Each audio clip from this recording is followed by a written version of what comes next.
Financial markets పై పట్టు సాధించాలనుకునే వాళ్ళు Revanth conduct చేసే వెబినార్ కోసం ఈ నెంబర్ కి కాల్ చేయండి. నమస్తే, వెల్కమ్ టు సుమన్ టీవీ. నేను మీ విష్ణు. ప్రస్తుతంతో పాటు సర్టిఫైడ్ ఫినాన్షియల్ ప్లానర్ రాంప్రసాద్ గారు వారితో మాట్లాడదాం. సార్ నమస్తే. సార్ నమస్తే విష్ణు గారు. రాంప్రసాద్ గారు, ఈ గోల్డ్కి సంబంధించి ఒక వీడియో చేద్దాం అనుకుంటున్నా. ఈ గోల్డ్కి స్టాక్ మార్కెట్కి ఉన్న సంబంధం ఏంటి? స్టాక్ మార్కెట్ క్రాష్లో ఉన్నప్పుడు కానీ లేదంటే డౌన్ఫాల్లో ఉన్నప్పుడు గోల్డ్లో ఇన్వెస్ట్ చేయొచ్చు అంటారా? సో దీనికి మీరేం చెప్తారు? నార్మల్గా అయితే ఒక కోరిలేషన్ ఏంటి అంటే stock market versus gold negative correlation అని ఎక్కువ మంది ఫిక్స్ అయ్యారు. అది అంతవరకు కరెక్ట్ కాదు. అంటే స్టాక్ మార్కెట్ పెరిగితే గోల్డ్ తగ్గుతుంది, స్టాక్ మార్కెట్ తగ్గితే గోల్డ్ పెరుగుతుంది అని అనుకున్నారు. అలా అయితే మరి ఇప్పుడు సెన్సెక్స్ 63 ఎక్కడ 61, 62 నుంచి 52కి వచ్చింది కదా, మళ్ళీ 53కి వచ్చింది. మరి ఇంత పడ్డ క్రమంలో గోల్డ్ చాలా పెరగాలి కదా. గోల్డ్ 51 దగ్గర అట్లా గీత గీసినట్టుగా ఆగిపోయింది. గోల్డ్ 24 క్యారెట్ పర్ గ్రామ్ 5100, 5200, మళ్ళీ ఇప్పుడు 51కి వచ్చేసింది. అక్కడే ఆగిపోయింది, పెరగలేదు. అంటే స్టాక్ మార్కెట్ పడితేనో పెరిగితేనో గోల్డ్ పెరుగుద్ది అంటే అంత కరెక్ట్గా కనెక్ట్ దొరకట్లేదు మనకి. Recent example one. కానీ కోవిడ్ టైంలో మార్కెట్ పడ్డప్పుడు గోల్డ్ ప్రైస్ పెరిగింది. యాక్చువల్గా కోవిడ్ టైంలో ఏమనుకున్నారంటే మార్కెట్లు క్రాష్ అయిపోతున్నాయి, ఇంకా రేపటి నుంచి అసలు ఎలాంటి పర్చేసింగ్ ఉండదు, సో ఈ టైంలో గోల్డ్ కంప్లీట్గా పడిపోతుంది, డబ్బులుంటే ఎంతైనా కొనేసుకుందాం అన్న రకరకాల ఆలోచనలు ఉన్నారు ఆ టైంలో. What ever reason market crash అవుతుంది అని గోల్డ్ కొనుక్కున్నారు. డిమాండ్ ఎక్కువైపోయి గోల్డ్ పెరిగింది. ఇంకోటి ఏంటంటే మనకి లాక్డౌన్ వలన చాలా వరకు శుభకార్యాలు పోస్ట్పోన్ అవడం వలన ఒకేసారి అందరికీ గోల్డ్తో అవసరం పడింది. ఆ దెబ్బలో గోల్డ్ సరాసరి 4200 నుంచి 5600 వరకు వెళ్ళిపోయింది. అక్కడ నుంచి మళ్ళీ అది 44కి వచ్చింది. ఈరోజు 51, 5200 పర్ గ్రామ్ 24 క్యారెట్ మాట్లాడుతున్నాము.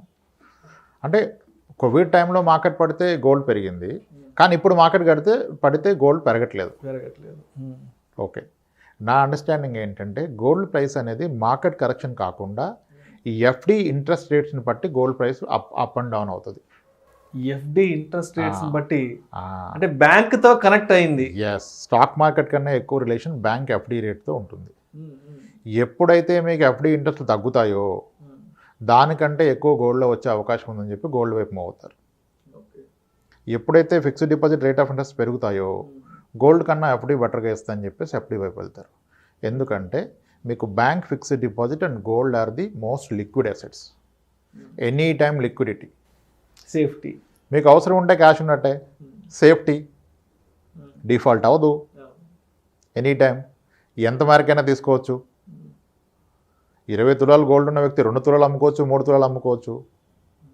30 లక్షలు బ్యాంక్లో ఎఫ్డి ఉంటే 1 లక్ష తీసుకోవచ్చు, 2 లక్షలు తీసుకోవచ్చు. సో లిక్విడిటీ పరంగా ఈ రెండు most liquid.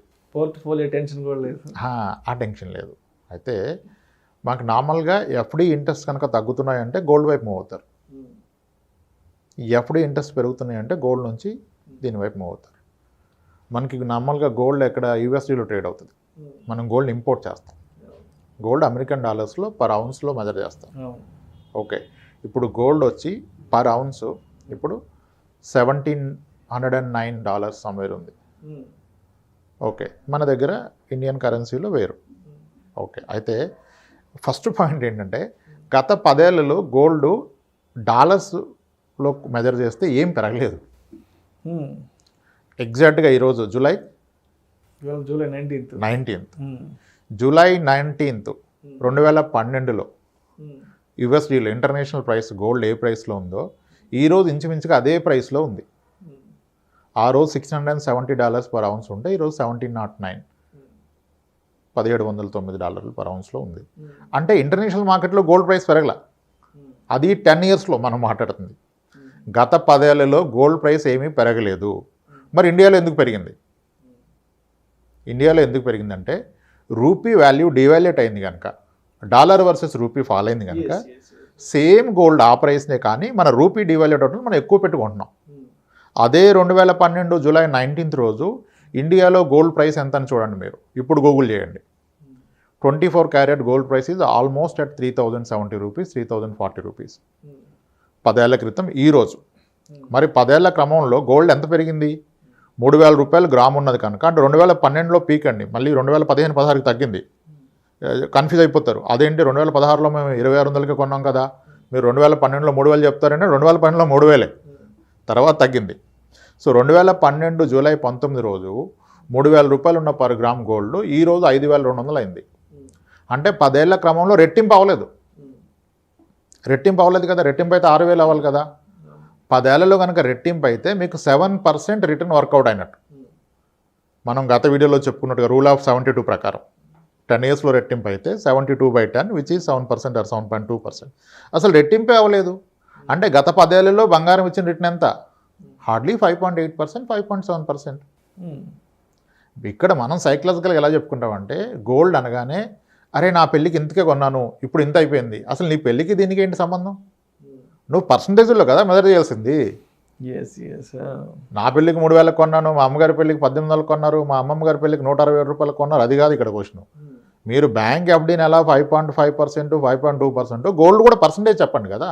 So CAGR annual return కేగర్ 5.8 వచ్చింది, ఇండియాలో 5.8 వచ్చింది, మరి యూఎస్లో ఎందుకు సార్ 0 వచ్చింది, లేదా నెగిటివ్ రిటర్న్ అని చెప్పాలి. యూఎస్లో 10 yearsలో గోల్డ్ ప్రైస్ పెరగలా, మరి అక్కడ పెరగకుండా ఇక్కడ ఎందుకు పెరిగింది అంటే ఇండియా గోల్డ్ ఇంపోర్ట్ ట్యాక్స్ని పెంచింది. 2013లో 2% ఉన్న గోల్డ్ ఇంపోర్ట్ ట్యాక్స్ని 10% తీసుకెళ్లారు అప్పటి ఫైనాన్స్ మినిస్టర్ చిదంబరం గారు. తర్వాత దాన్ని మళ్ళీ మన ప్రజెంట్ ఫైనాన్స్ మినిస్టర్ 12% తీసుకెళ్ళి మళ్ళీ 10కి పట్టుకొచ్చారు. అంటే మన ఇంపోర్ట్ ట్యాక్సే 10% పెంచాం గోల్డ్ మీద.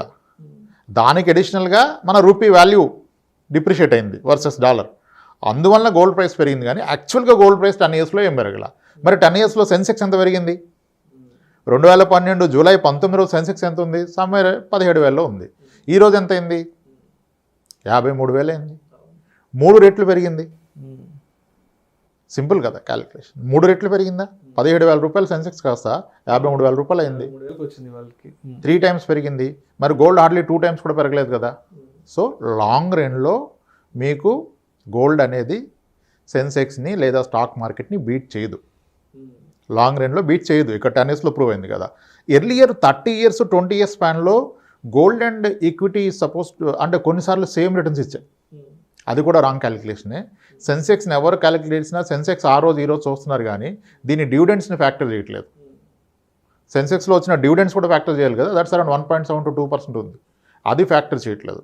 ఒకప్పుడు gold equivalent to stock market పెరిగిన రోజులు ఉన్నాయి. ఎందుకు పెరిగిందంటే అప్పుడు ఇంటర్నేషనల్గా చాలా countries gold equivalent or gold standard currency maintain చేసేవాళ్ళు. ఎంత గోల్డ్ రిజర్వ్స్ ఉంటే అంత ఈక్వలెంట్గానే కరెన్సీ ప్రింట్ చేసేవాళ్ళు. ఈరోజు ఏ కంట్రీ కూడా ఆ స్టాండర్డ్స్ మెయింటైన్ చేయట్లేదు. అందరూ ఫిజికల్ కరెన్సీ ఫియట్ కరెన్సీకి వచ్చేసారు. ఫియట్ కరెన్సీకి రావడం వలన కూడా గోల్డ్ యొక్క ఇంపార్టెన్స్ తగ్గిపోయింది. రిజర్వ్స్ లేవు, ఎలా పడితే అలా ప్రింట్ చేస్తున్నారు. అలా చేయటం వలన ఎప్పుడైతే క్రైసిస్ వస్తుందో, గ్లోబల్గా టెన్షన్స్ వస్తాయో, నార్మల్గా జనాలకి కంఫర్ట్ ఉండాలంటే రేట్ ఆఫ్ ఇంట్రెస్ట్ తగ్గిస్తారు, లిక్విడిటీ పెంచుతారు. అలా లిక్విడిటీ తగ్గినప్పుడు గోల్డ్ ప్రైస్ పెరుగుతుంది. రేట్ ఆఫ్ ఇంట్రెస్ట్ తగ్గింది కదా అప్పుడు ఆబ్వియస్గా గోల్డ్ ప్రైస్ పెరుగుతుంది. కానీ ప్రజెంట్గా వచ్చిన స్టాక్ మార్కెట్లో వచ్చిన ప్రాబ్లం ఏంటి? ఇప్పుడు లిక్విడిటీ వలన కాదు, ఇన్ఫ్లేషన్ రైజ్ అవడం వల్ల వచ్చింది ప్రాబ్లం.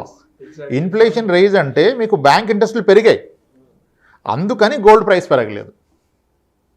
గోల్డ్కి స్టాక్ మార్కెట్తో ఉన్న రిలేషన్ కన్నా ఎఫ్డీతో ఉన్న రిలేషన్ ఎక్కువ. రైట్. అయితే ఇక్కడ ఒక విషయం సూటిగా చెప్పండి. ఇప్పుడు గోల్డ్ కొనుక్కోవాలి అంటే భవిష్యత్ అవసరాలకు కానీ లేదంటే ఇంట్లో ఏదైనా అకేషన్స్ ఈవెంట్స్ ఉన్నప్పుడు కొనుక్కోవాలి అంటే మరి ఎఫ్డి రేట్స్ని దృష్టిలో పెట్టుకొని గోల్డ్ కొనుక్కోవాలంటారా? ఇప్పుడు ఒక విషయం అండి, గోల్డ్ అనేది లాంగ్ రన్లో మీరు ఎప్పుడైనా చూడండి ఎఫ్డి ఇచ్చిన రేట్నే ఇచ్చింది. గత 10 ఏళ్లలో ఫిక్స్డ్ డిపాజిట్ రిటర్న్ కూడా 7.5 వస్తుంది మనకి. గత 10 yearsగా 7.5, 7.9. గత 10 yearsలో గోల్డ్ రిటర్న్ 5%. అంటే గోల్డ్ నిజానికి ఎఫ్డి రిటర్న్ ఇస్తుంది, లేదా అంతకంటే తక్కువ ఇస్తుంది, అంతకంటే ఎక్కువ అయితే ఇవ్వదు. First point. ఇప్పుడు మీరు గోల్డ్ కొనుక్కోవాలి అంటే గోల్డ్ ఎందుకు కొంటున్నారు? మీరు కన్జంప్షన్ కొంటున్నారా, ఇన్వెస్ట్మెంట్ కొంటున్నారా? In case it is for consumption, ఇంక ఇన్వెస్ట్మెంట్తో సంబంధం లేదు, రిటర్న్స్తో మీకు సంబంధం లేదు. మీ పాప 20 తులాలు బంగారం వేసుకుంటే మీరు హ్యాపీ అంటే ఆ హ్యాపీనెస్ని మీరు రిటర్న్స్తో మెజర్ చేయలేరు. అదే that is an emotional achievement. Yes, gold is a unproductive asset. అంటే గోల్డ్లో ప్రొడక్టివ్ థింగ్స్ ఏం జరుగుతాయి? మీకు stock market is unproductive asset. ఎందుకు? There is a underlying asset for the stock market is business. Business జరిగితే డబ్బులు generate అవుతాయి. గోల్డ్లో ప్రొడక్టివ్గా థింగ్ ఏం జరుగుతుంది? Is there any productive thing happening under gold? Gold అంటే దట్ ఇస్ అ మెటల్. కానీ ఆ మెటల్కి మనం ఇచ్చే వాల్యూ ఎక్కువ, దాని నుంచి మనం పొందే సంతోషం ఎక్కువ, మన ఎమోషనల్ అచీవ్మెంట్ ఎక్కువ. ఎస్, కాబట్టి రీటైల్ ఇన్వెస్టర్స్ కానీ ఇంకా మధ్యతరగతి బిలో మధ్యతరగతి ఎవరైనా సరే మనం రీచ్ చూసేంత వరకు కొన్న వాళ్ళందరినీ అలాగే అనుకుంటాను, వీళ్ళందరూ కూడాను గోల్డ్ కొంటే ఇన్వెస్ట్మెంట్ లాగా కొనొద్దు, ఆర్నమెంట్ లాగా కొనుక్కోండి, ఎంజాయ్ యువర్ ఆర్నమెంట్. ఓకే, ఇప్పుడు మళ్ళీ క్వశ్చన్ వస్తుంది, సార్ ఆర్నమెంట్ లాగా కొంటే 12% లాస్ కదండి, వేస్టేజ్ మేకింగ్ అంటారు. అసలు నీకు లాస్ ఎక్కడిది? నువ్వు కొన్నది అమ్మటానికి కాదు కదా, వేసుకోవడానికి కదా. మరి ఆర్నమెంట్ షేప్ రావాలంటే వేస్టేజ్లు పోతాయి, ఆబ్వియస్గా పోతుంది. బులియన్ కొని పెట్టుకుంటే ఏంటి అంటే అప్పుడు అది investment in the form of physical gold like coins అలా పెట్టుకుంటే దట్స్ అన్ ఇన్వెస్ట్మెంట్. అప్పుడు అది ఇచ్చే రిటర్న్ అర్థమైపోయింది కదా. ఇప్పుడు నేను ఫిజికల్ గోల్డ్ కొని పెట్టుకుంటాను సార్, 10-12 ఇయర్స్ 15 ఇయర్స్ పెట్టుకుంటాను, 15 ఇయర్స్ దానికంటే ఈక్విటీ ఎక్కువ రిటర్న్ ఇస్తుంది. అప్పుడు కొని పెట్టుకోవడం ఎందుకు, ఆ అమౌంట్లో ఈక్విటీ కొని పెట్టుకో. రైట్. అయితే గోల్డ్ని ఇన్వెస్ట్మెంట్ పరంగా తీసుకుంటే ఈ ఫిజికల్ గోల్డ్ కొనిపెట్టుకోవడం మంచిదంటారా, లేదంటే మనకి ఇప్పుడు ఈ ఆన్లైన్లో గోల్డ్ బాండ్స్ అని సావరిన్ గోల్డ్స్ అని రకరకాలుగా వచ్చేసాయి కదా. సో అంటే ఇన్వెస్ట్మెంట్ పాయింట్ ఆఫ్ వ్యూలో, ఎందుకంటే అకేషన్స్కి మనం ఆన్లైన్లో పెట్టుకుని తీసుకొని ఉంటే మీరు వేసుకోలేం కాబట్టి ఒక భవిష్యత్ అవసరాల నిమిత్తం ఇన్వెస్ట్మెంట్ పాయింట్ ఆఫ్ వ్యూలో కానీ చూస్తే ఫిజికల్గా గోల్డ్ని కొనిపెట్టుకుని దాచిపెట్టుకోవడం బెటర్ అంటారా, లేదంటే గోల్డ్ బాండ్స్ సావరిన్ బాండ్స్ కొనుక్కోవడం మంచిదంటారా? ఫిజికల్ గోల్డ్ కన్నా gold bonds, సవరన్ gold bonds, digital gold is good. Storage ఇబ్బంది లేదు, ప్రొడక్ట్ చేసుకోవాల్సిన ఇబ్బంది లేదు. దీనికన్నా ఫిజికల్ గోల్డ్లో వేస్టేజ్ కొన్నప్పుడే 12-14% వెళ్ళిపోతుంది, దాంట్లో అది పోదు, అలా పెట్టుకోవచ్చు. కానీ మీరు 15 ఇయర్స్ పెట్టుకున్నప్పుడు, 10 ఇయర్స్ పెట్టుకున్నప్పుడు 10 ఇయర్స్లో వచ్చే రిటర్న్ ఎంత, ఈజ్ దేర్ అదర్ ఆల్టర్నేట్ అనేది ఆలోచించాలి కదా. ఇప్పుడు వరి ఏంటి సార్, మొత్తం డబ్బులు స్టాక్ మార్కెట్లో పెడితే మార్కెట్ 50% క్రాష్ అయితే నా పరిస్థితి ఏంటి సార్, అదే కదా. కానీ నిజానికి ఎవరికైతే 100% కన్విక్షన్ ఉండే కంప్లీట్ గ్రిప్ ఆన్ స్టాక్స్ ఉందో, 100% కాదు 70% పడ్డా ఆయన అక్కడే పెడతాడు. మరి ఈయన అవసరాలు ఎలా తీరుతాయంటే ఒక విషయం ఆలోచించండి, రిటైల్ ఇన్వెస్టర్స్ కానీ శాలరీ ఎర్నింగ్ వాళ్ళు కానీ కట్టినంత ట్యాక్సులు బిజినెస్ పీపుల్ కట్టరు. ఎలా కట్టరంటే వీళ్ళు మనీ అంతా ఈక్విటీస్లో పెట్టుకున్నారు, మనీ అంతా ఈక్విటీలో పెట్టుకున్నాడు, 10 crores ఇన్వెస్ట్ చేశాడు ఈక్విటీ, అది 20 crores అయింది, మళ్ళీ 50% మార్కెట్ కరెక్షన్ అయిపోయింది 6-7 ఇయర్స్ తర్వాత, మళ్ళీ 10 crores అయింది. అయితే ఈయనకి ప్రాబ్లం ఏంటి, అతని ఖర్చులు ఎంత, నెలకి 4 లక్షలు 5 లక్షలే కదా. ఈయనకి మా అంటే ఈ రిషియన్ టైంలో డౌన్ఫాల్ అయినప్పుడు ఏదో వచ్చినప్పుడు ఒక 2-3 ఏళ్ల పాటు ఆయనకు డబ్బులు కావాలి. ఎంత కావాలి, 4 ఏళ్ళకి, సంవత్సరానికి ఒక 60 లక్షలు, 3 ఇయర్స్ కలిపి ఒక 2 కోట్లు కావాలి. అప్పుడు ఆయన ఏం చేస్తాడు, ఈక్విటీని అమ్మితే లాస్. ఈక్విటీ సగానికి పడిపోయినప్పుడు మీరు అమ్మితే లాస్, వాళ్ళు అమ్మరండి. ఈక్విటీకి ఎగనిస్ట్గా అది ప్లేట్ చేసి లోన్ తీసుకుంటారు. బిజినెస్ మ్యాన్స్కి ఎందుకు లోన్స్ ఉంటాయంటే వాళ్ళ దగ్గర డబ్బులు లేక కాదు, ట్యాక్సులు కట్టకుండా ఉన్న కొరకు లోన్ తీసుకుంటారు. ఈక్విటీలో పెట్టిన వ్యక్తి అంటే ఫుల్ కాన్ఫిడెన్స్ అండ్ అర్థం చేసుకున్న వ్యక్తి ఈక్విటీని ఎప్పటికీ అమ్మడం, దాన్ని అలాగే ఉంచి లోన్ తీసుకుని అన్ని అవసరాలు తీసుకుంటాడు. సో లోన్ తీసుకుంటే ట్యాక్సులు పే చేయడు. ఈక్విటీ రిడెంప్షన్ చేస్తే క్యాపిటల్ గెయిన్ ట్యాక్స్ కట్టాలి కదా. సో జీవితంలో ప్రతి అవసరం వాడుకుంటున్నాడు. పాపకి మాస్టర్స్ ఎడ్యుకేషన్ ఉంది, 2 కోట్లు కావాలంటే ఉన్న 20 కోట్ల నుంచి 2 కోట్ల లోన్ తీసుకున్నాడు, అయిపోయింది. ఎందుకంటే మీరు తీసుకున్న లోన్ తక్కువ రేట్ ఆఫ్ ఇంట్రెస్ట్లో వస్తుంది, మీకు 8-9%లో వస్తుంది. వేరే మీ ఈక్విటీ యువర్ 12% ఫర్ షూర్ వచ్చేస్తుంది లాంగ్ రన్లో. సో దాన్ని డిస్టర్బ్ చేయరు, చేయటం వల్ల మీరు ట్యాక్స్ పే చేయాలి లాంగ్ టర్మ్ క్యాపిటల్ గెయిన్. అది చేయకుండా ప్రతి అవసరానికి వాడుకోవచ్చు. ఈ రీటైల్ ఇన్వెస్టర్స్కి ఐ డోంట్ థింక్ యాక్చువల్గా కంప్లీట్ నాలెడ్జ్ ఉన్న వాళ్ళు ఎవరు అసలు చెప్పడానికి ఐడియల్గా చెప్తారు, కానీ 5% ఎక్స్పోజర్ గోల్డ్ అని ఎవరు ఎక్స్పోజర్ గోల్డ్లో తీసుకోరు. గోల్డ్ ఎంతవరకు అంటే నీ పిల్లలకి ఎంతవరకు అవసరం, మీ వైఫ్కి ఎంతవరకు అవసరం అంతవరకే గోల్డ్. దాని బియాండ్ గోల్డ్కి అది ఇన్వెస్ట్మెంట్ లేదు, that is not a productive asset. Okay, అందుకని లాంగ్ రన్కి అయితే మీరు ఇంకా బెటర్ రిటర్న్స్ పెట్టుకోండి. షార్ట్ రన్లో gold short and long run లేదు, gold is for consumption, that's it. అదొక వస్తువు వాడుకోవటానికి, కన్జంప్షన్ తీసుకోండి, వాడుకోండి. బట్ స్టాక్ మార్కెట్తో గోల్డ్ కంపేర్ చేయొద్దు, ఎఫ్డి రిటర్న్తో కంపేర్ చేయండి. మేబీ అది సెన్సిబుల్ అని నేను అనుకుంటున్నాను. స్టాక్ మార్కెట్ అయితే ఇప్పుడు మన ముందే ఎవిడెన్స్ ఉంది కదా, మనం ఉన్నట్టుగా కోవిడ్లో ఏం జరిగింది, ఇప్పుడు ఏం జరిగింది. I think the logic is FD rates. Right. So మొత్తంగా నాకు ఒక కన్క్లూషన్ కావాలి, గోల్డ్ అనేది కొనుక్కోవడానికి ఏది రైట్ టైం అంటారు, ఏ టైంలో కొనుక్కుంటే మనకు కొంచెం తక్కువ ధరకి వచ్చే అవకాశం ఉంటుంది? ఎవరు ప్రిడిక్ట్ చేయలేరండి, మీకు ఎప్పుడు అవసరమో అప్పుడు కొనుక్కోండి. ఫంక్షన్ ఉంటే ముందుగా కొనిపెట్టుకోండి, పెళ్ళి ఉంటే ఇంకా కాస్త ముందుగా కొనిపెట్టుకోండి, అమ్మాయిలు ఉంటే ప్రతి నెల కాస్త కొనిపెట్టుకోండి. కానీ దాంట్లో రిటర్న్ ఎంతని కాదు. మీరు అమ్మాయికి గోల్డ్ కొంటే మీ టార్గెట్ ఈజ్ అక్యుములేటింగ్ 50 తులా, 100 తులా, 20 తులా, ఎవరి స్థాయిలో వాళ్ళు. అంతేగాని రేట్ ఎంత పెరుగుతుందని కాదు. అది కూడా ఎలా కొనిపెట్టుకోండి, ఎప్పుడు బార్స్లో కొనొద్దు గోల్డ్ని. కొంటే ఆర్నమెంట్గా కొనండి, ఆర్నమెంట్స్. ఆర్నమెంట్ కొనండి, బిగ్గర్ ఆర్నమెంట్స్ కొనుక్కోండి. ఇంట్లో ఒక అకేషన్ ఉంటే 2-3 లేడీస్ ఉంటే ఎవరో ఒకరు వేసుకుంటారు.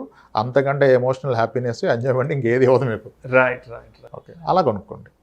Thank you sir. Thank you so much Ramprasad గారు. ఈ గోల్డ్కి స్టాక్ మార్కెట్కి ఉన్న సంబంధం ఏంటి, అదేవిధంగా ఈ గోల్డ్ని ఎటువంటి సమయాల్లో కొనవచ్చు కొనకూడదు అనే విశ్లేషణను మన ప్రేక్షకులకు చాలా చక్కగా క్రిస్టల్ క్లియర్గా తెలియజేశారు. Thank you so much sir. Thanks అండి విష్ణు గారు.